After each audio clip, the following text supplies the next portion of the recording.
if that's the case, then I think that's when the people really got stuck, right? So they think that they're not able to think in different viewpoints and come up with certain ideas. Then thinking is a process, or if it is a process, then it can be learned, right? So Of I'm course. assuming that then creativity is a skill set, right? If it is a skill set, then how to learn it? Great question. And when we say creativity is the skill set, the first thing to know is that it creativity is not something that you can master overnight, Hmm. right? Intrinsically, all of us are creative, Hmm. and let's break creativity down into several skills. So one of the skills of creativity is the mere fact that you observe. Okay. Observation is a skill set for Hmm. to in order to be creative. So for example, if we talk about the Wright brothers who invented the airplane, Hmm. they spent enough time observing flights of seagulls, observing birds, Hmm. to say that, hey, this is what makes the birds fly. Can we replicate that? Can we replicate a certain phenomenon or a principle in our plane? There's another concept called biomimicry, which perhaps let me just digress and share a little bit because it might be interesting for our viewers. Hmm. So biomimicry is the act of observing nature Hmm. and replicating the same model into objects, Hmm. products, or services. So for example, if you talk about the bullet train, so there was a Japanese engineer who actually created the bullet train, and when they were going for the test run, Hmm. the bullet train was passing through the tunnel at a very high speed, and it created a very loud sound, which Okay. we all would have heard is the sonic boom. Hmm. When it creates that loud sound, obviously the neighbors got disturbed, and that train was at the risk of being decommissioned. Okay. Now, this Japanese engineer, he said, "Oh, this is a big problem. What do I do?" One of the things that he really enjoyed doing was to be amidst nature. So he was sitting near the lakeside, and he saw that there was a kingfisher was flying from this tree, and made a dip into water to pick up fish.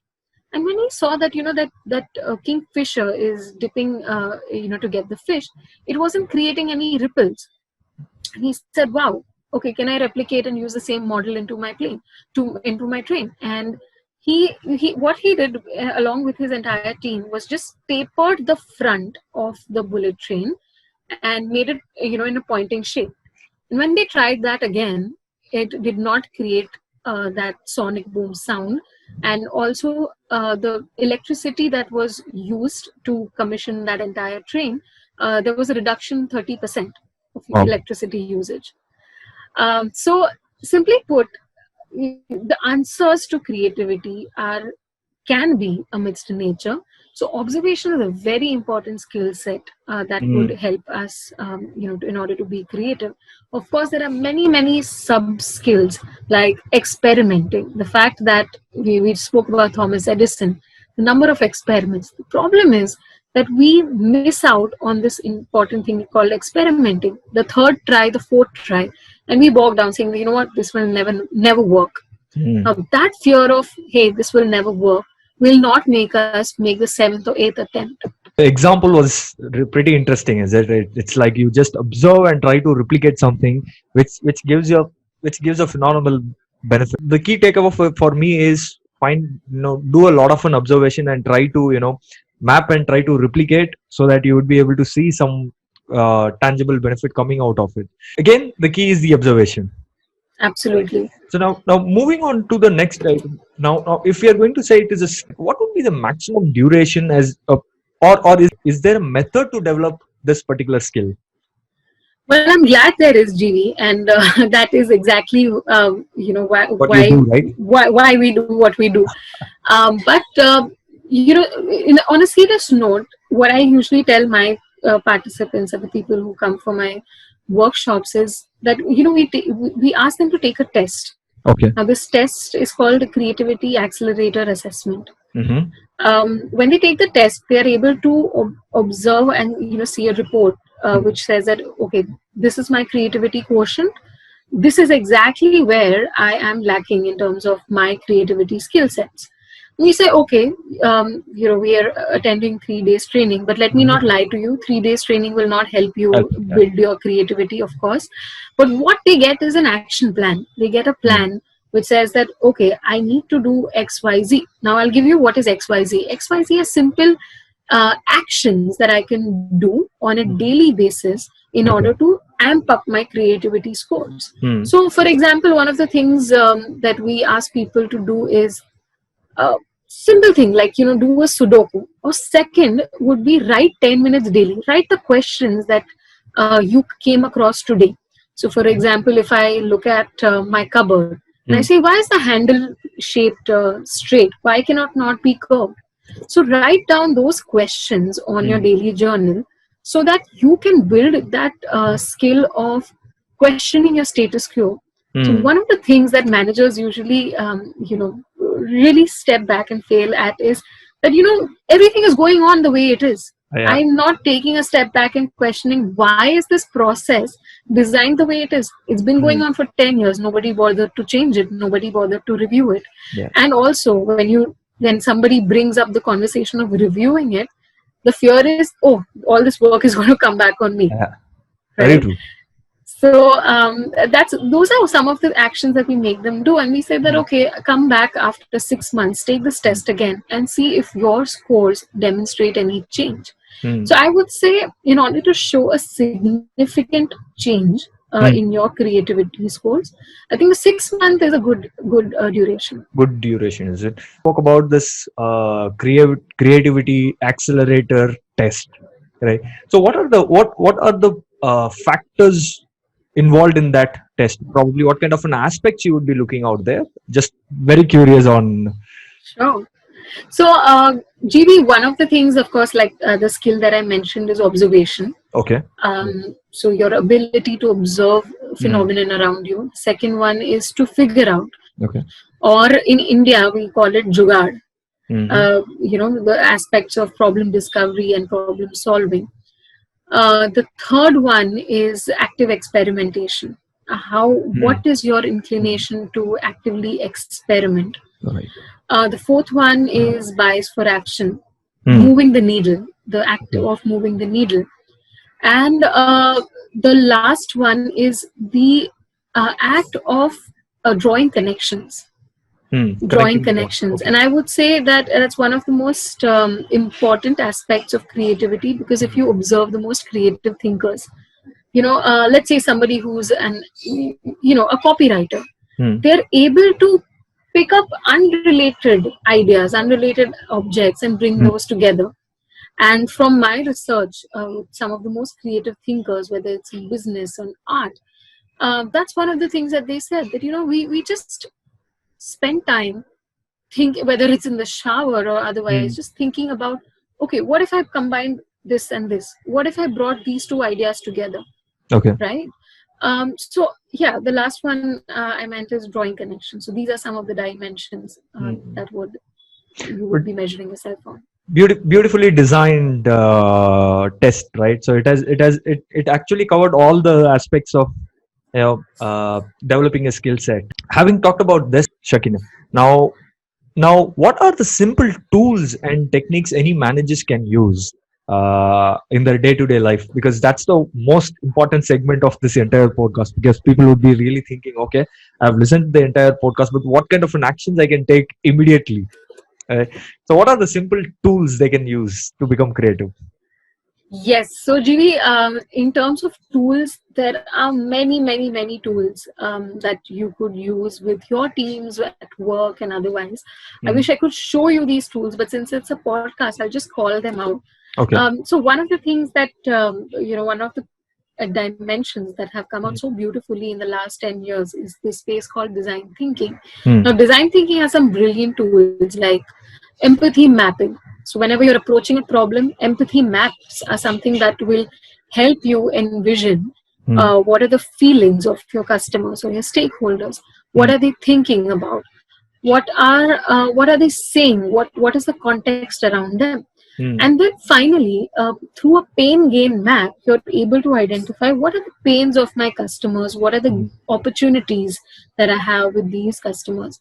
Now, it might sound like a very simple tool, Mm. but we have seen this time and again with a lot of example stories, like, for example, Kodak, where one of the biggest failures was the fact that they could not identify what the real challenge was.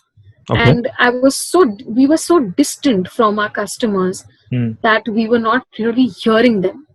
Mm. We were watching them, but we were not hearing what were the underlying motives and behaviors.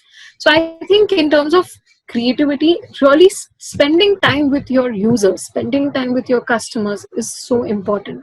And this tool is something that would really benefit managers mostly. So that's one of the tools, which is, of course, in design thinking. Another popular tool that can that won't require a lot of time, but Mm. could be, let's say, I would call it a quick fix, is something known as mind mapping. Now, I personally love mind mapping. Every time I'm stuck with a creative roadblock, what Mm. I do is I pick up a sheet of paper, a white blank sheet of paper. At the center of the map is your problem. So, for Mm. example, for the ones who are uninitiated, in the center of the mind map, you write your problem. For example, new Mm. material for usage, and you branch out, just like the neurons of your brain. You branch out and write the different options that come to your mind. So, for example, if I wrote new material, then I in the center, and on the right hand side I branch out to paper, plastic, leather, Mm. faux leather, etc. So I think mind map, and I'll give you the logic also behind mind map, why it works is, um, there are little scribbles in the mind map which are branches of the trees, Mm. and our neurons are not straight, they are not circular, they are not perfect figure, they are also curly, just like these branches. And therefore what you are essentially doing is, you are thinking while writing, Mm. and the paper is planning your thinking parallelly, just like, and mirroring your brain. Mm. So I think mind map, that is why it was founded by a gentleman called Tony Buzan. Mm. Unfortunately, he's no more, but it's a very popular tool used by adults, businessmen, and women and children. Right. So I personally like the mind map because I do use mind map a lot. This there are a couple of free softwares which has come up now in the mind mapping.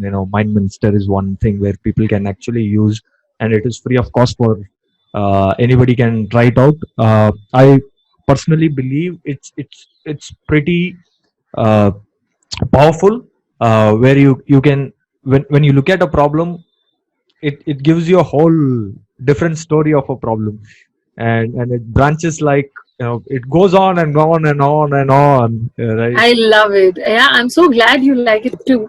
Jeevi, I want to add another tool, Yeah. which I discovered post pandemic, and Mm-hmm. I think it's something that a lot of managers, I've seen them really appreciating this tool. Mm. It's called Mural. So the Okay. website is mural Mm-hmm. dot co.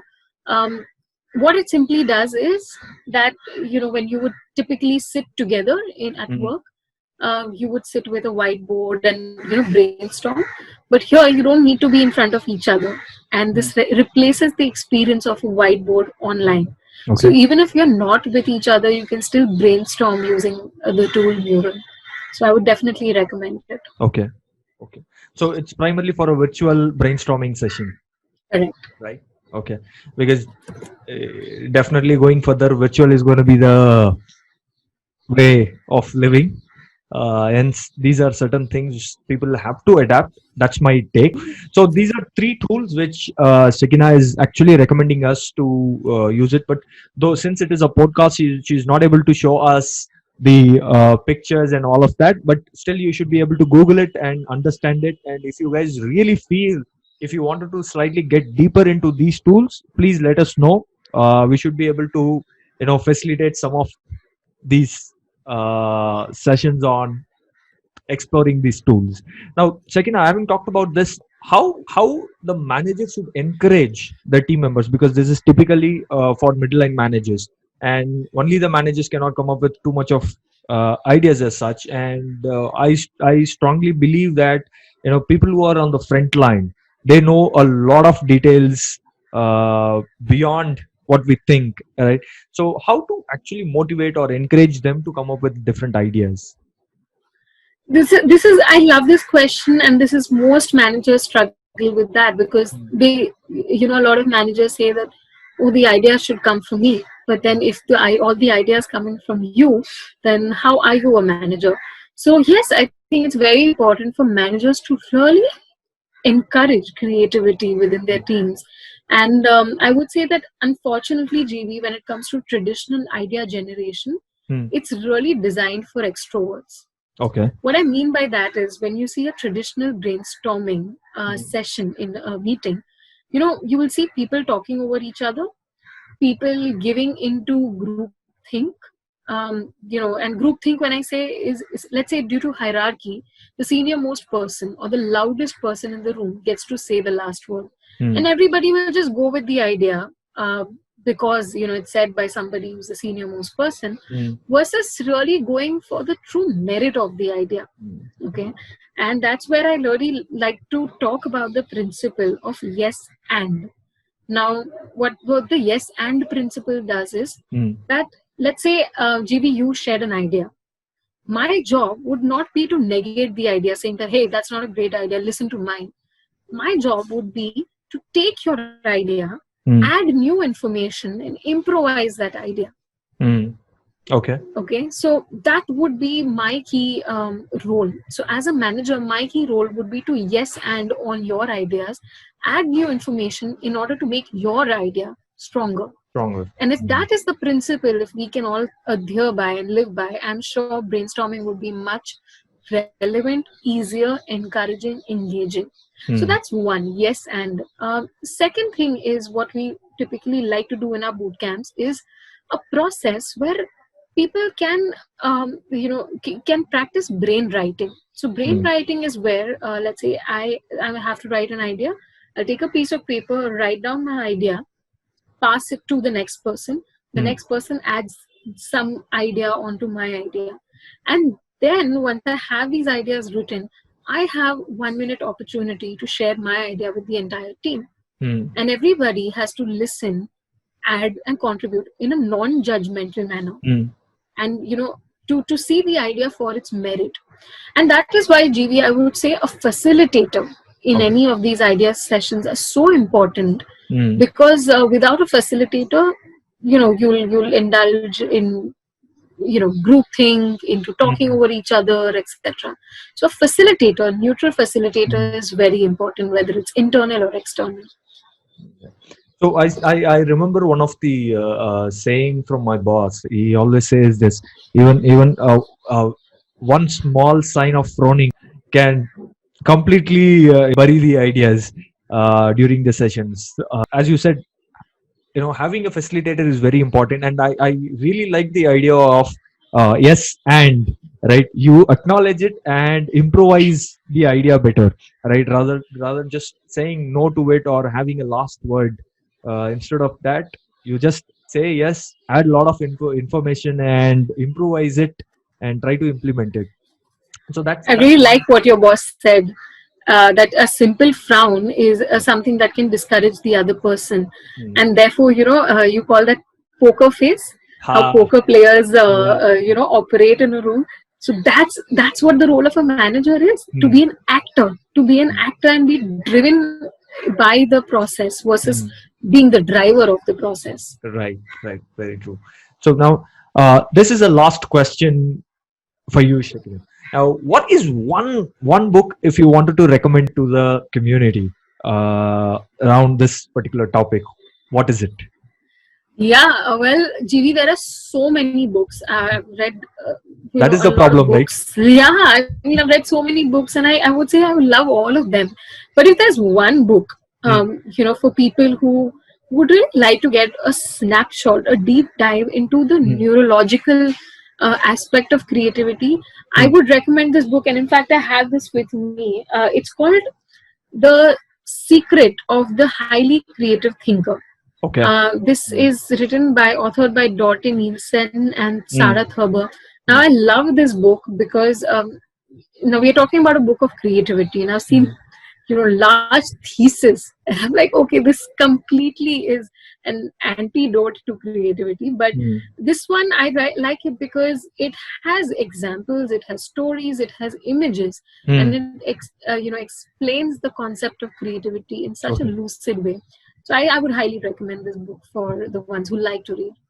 Thank you very much. I do read a lot of book, but in terms of creativity, I'm a fan of Edward de Bono all the time, because this lateral thinking and having a beautiful mind and all of those books. But I have not tried out some other books because I've just moved into a different genre. So, but definitely this recommended book, I will go through it, and probably the community members, I would request all of you to, think about it and take a look at it, and because these are the books which can give you a lot of ideas and insights on developing this particular skill. Now, having talked about so much today, I am so humbled and honored to have you, Shakina, on the show, and lot of insights. And you have made the entire show very interactive. I really liked it, because the viewers will feel that when they hear the podcast, or probably if they are viewing in YouTube as well, because we have spoke about the basics of creativity, and certain tools which you have told us what kind of tools we can use, and what are the other tools where managers can actually use to encourage their team members. Those are really good ones, and I really loved it. Thank you very much for being on the show. Thank you so much, GV. I thoroughly enjoyed, and the pleasure is all mine. Honored to be invited on your wonderful podcast. I've gone through a lot of the other sessions that you've done, and I must say that you have a great knack of engaging your viewers, and the content that you're dishing out is just fantastic. So, more power to you and your wonderful viewers. Thank you very much. All right, guys, stay tuned. We'll be publishing this entire podcast in coming next Thursday, and stay tuned for upcoming podcast. Thank you very much, and advance Happy New Year. Happy New Year, Shakina, to you as well. Happy New Year, GV. Thank you so much.